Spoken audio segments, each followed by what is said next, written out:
सबसे बड़ी प्रॉब्लम अपने लिए करते हैं, वो सोचते हैं कि हम सब कुछ कर ले, एक सब्जेक्ट उठाया वो 100% कर ले। नहीं, अगर आपको सही से ग्रुप पास करना है पूरा का पूरा, एक सब्जेक्ट तो आपको पास करना नहीं है, तो ग्रुप लेवल की स्ट्रैटेजी होनी बहुत ज़रूरी है। और जो पेंडिंग रह गया उसमें कोशिश ये करें कि मेरा सारा जो कोर्स है वो 70% पहले सब कुछ हो जाए। तो हो सकता है जो 70% हो गया उसको इग्नोर कर दो, जो 70% अभी नहीं हुआ है उसको अभी 70% के लेवल पे लेके आओ। सबसे पहले कि आप ना ये कोशिश ना करें कि मुझे हर सब्जेक्ट जो है पहले 100% करना है। आप पहला टारगेट ये रखें कि मुझे हर सब्जेक्ट जो है 70% करना है।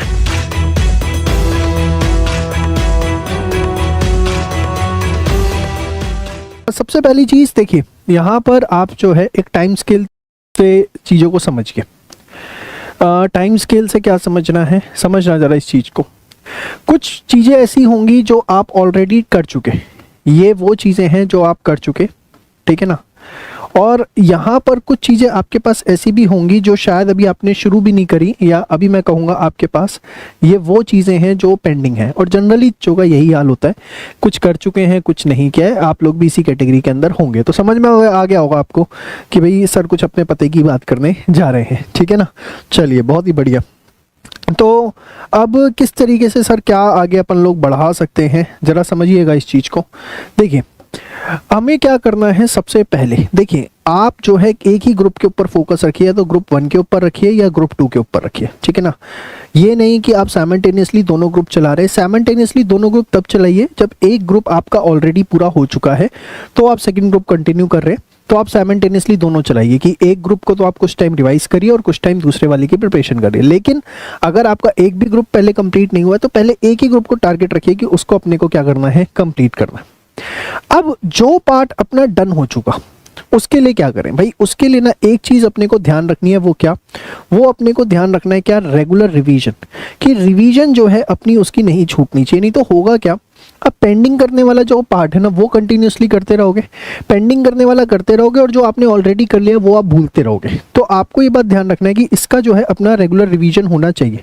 सर रेगुलर रिवीजन का मतलब क्या है, रेगुलर रिवीजन का मतलब आप क्या कहना चाहते हो, किस तरीके से इसको करें। रेगुलर मतलब 1 वीक या डेली करना है या महीने में। रेगुलर रिवीजन की जब मैं बात करता हूँ ना, तो मेरा मतलब होता है रेगुलर रिवीजन से बड़ा सिंपल सा कि एटलीस्ट एक हफ्ते में एक चैप्टर आपका जो है निकलता रहे हाथ से। एक हफ्ते में हर चैप्टर आपके हाथ से निकलता रहे। इसका मतलब क्या है कि सपोज अकाउंटिंग में आप 6 चैप्टर कर चुके हो, तो मैं ये नहीं कह रहा कि रोज बैठ के उसको रिवाइज करो, लेकिन हफ्ते में एक बार वो 6 चैप्टर जो है अपनी आंखों के आगे से निकाल लो, सो दैट आप चीज़ों को भूलो ना। ये बहुत ज़्यादा ज़रूरी है।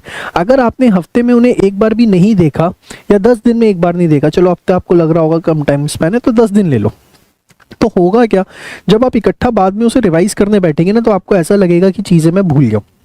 यहाँ मैं एक चीज़ आपको बताना चाहूँगा कि इस बार हमने ना काफ़ी आपकी हेल्प करी है। परफेक्ट रिवीजन बुक्स जो है वो लॉन्च हो गई हैं। परफेक्ट रिवीजन बुक्स जो है हमने मई 24 की लॉन्च कर दी है। उसके अंदर ना इस बार हम एक बहुत ही अच्छी चीज़ लेके आए हैं। वो लेके आए हैं रिविजनरी क्वेश्चंस। रिविजनरी क्वेश्चंस क्या है ज़रा समझिए मैं कि होता क्या है, बच्चे ना ये चाहते हैं कि रिवीजन के टाइम पे ना हम 3, 4, 5 क्वेश्चंस रिवाइज करें, जिससे अपने जो सारे मेन पॉइंट्स हैं वो कवर अप हो जाए। तो इस बार की जो परफेक्ट रिवीजन बुक के अंदर खास बात यही है कि सिर्फ उसमें कॉन्सेप्ट्स नहीं लिखे होंगे, उसमें साथ में आपको हर चैप्टर के पास 4, 5, 6 क्वेश्चन हैं, और उनको इस तरीके से डिज़ाइन किया गया है कि आपके जो पास्ट एग्जाम के मेन पॉइंट्स हैं या जो आपके स्टडी मटेरियल आरटीपी के जितने क्वेश्चंस हैं वो 4-5 क्वेश्चंस आप करें।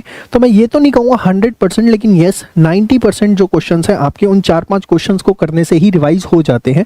सारे मेन पॉइंट्स को जो है उसके अंदर क्लब कर दिया गया है। परफेक्ट रिविजन बुक्स लॉन्च हो चुकी। इस बार एक और सबसे बड़ी चीज़ ये है कि ये सारी बुक्स जो आई हैं वो सब्जेक्ट वाइज आई है, क्योंकि हमने क्वेश्चंस ऐड किए तो बुक बहुत बल्कि हो गई है, तो सब्जेक्ट वाइज हमने इसको कर दिया है। अगर आप इस बुक को लेना चाहते हैं तो इसका तरीका क्या है मैं आपको बता दूं।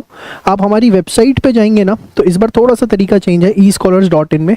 उसमें एक सेक्शन आपको दिखेगा रिवीजन बुक्स का, ठीक है ना। वहाँ पे जा करके जो है आप इन बुक्स को परचेज कर सकते हैं, और जल्दी परचेज कर देंगे तो ज़्यादा अच्छा रहेगा, ताकि फर्स्ट लॉट में जो है आपका जो बुक्स हैं वो आपको मिल जाए। तो आप देख सकते हैं इस बार हमने आपको 2 ऑप्शंस दिए हैं, एक ई बुक बुक और दूसरा ई बुक प्लस हार्ड कॉपी।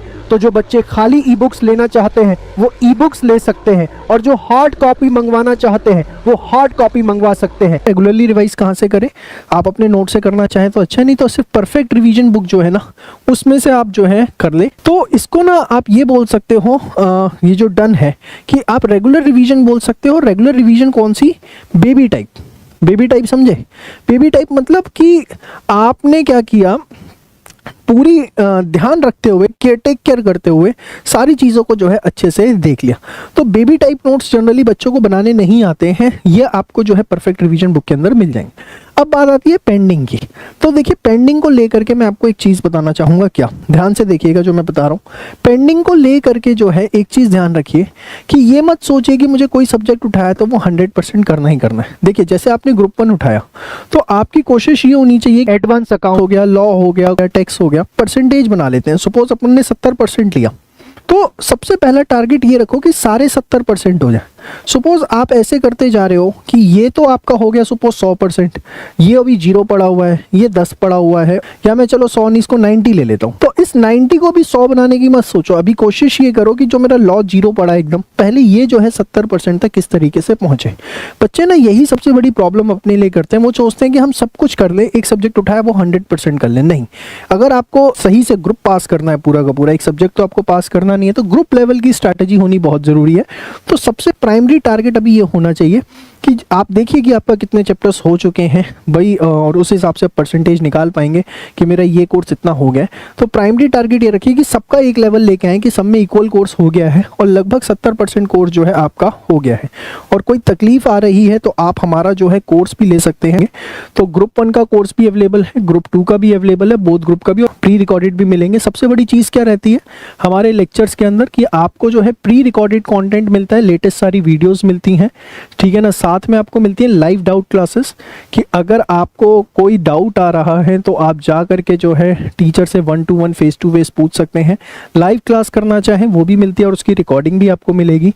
साथ में आपको पीपी बुक्स मिलती हैं, perfect practice books, more than sufficient है, उससे ज़्यादा आपको कुछ करने की ज़रूरत नहीं है। हर सब्जेक्ट की एक बुक, सिर्फ इसमें जितना कॉन्टेंट है वो आपने कर लिया, मोर देन सफिशिएंट है। इसमें सारे क्वेश्चन होते हैं और उन क्वेश्चन की जो है आपको रिकॉर्डिंग भी हम अवेलेबल करवाते हैं, ठीक है ना। और इसके बाद जो है सबसे बड़ी चीज़, जो हमारी सबसे बड़ी यूएसपी है, वो टेस्ट जो हम आपके लेते हैं, चैप्टर वाइज भी लेते हैं, फुल कोर्स भी लेते हैं, और ये टेस्ट हम आप लोगों को चेक करके भी देते हैं। और जब आपको ये चेक करके मिलते हैं तो आप अपनी गलतियों को एनालाइज कर पाते हैं। तो मैं दोबारा रिपीट कर देता हूँ, जो अगर हो गया है तो रेगुलर रिवीजन करें। बेबी टाइप रिवीजन क्या है कि मेन चीज़ों को आपने देखना है, सब चीज़ों को नहीं देखना। और परफेक्ट रिवीजन बुक आ गई है, यहाँ से आप बेस्ट कर सकते हैं। इस बार रिविजनरी क्वेश्चन उसमें दे दिए गए, आपको बताया उसके अंदर क्या है कि इस बार हमने 4 से 5 क्वेश्चन हर चैप्टर के डेवलप किए हैं। सिर्फ वो क्वेश्चन आप देख लेंगे, सारी चीज़ें आपकी कवर अप हो जाएंगी, ठीक है ना।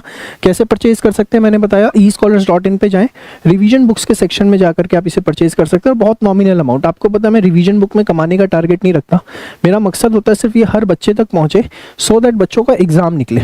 और जो पेंडिंग रह गया उसमें कोशिश ये करेंगे मेरा सारा जो कोर्स है वो 70% पहले सब कुछ हो जाए।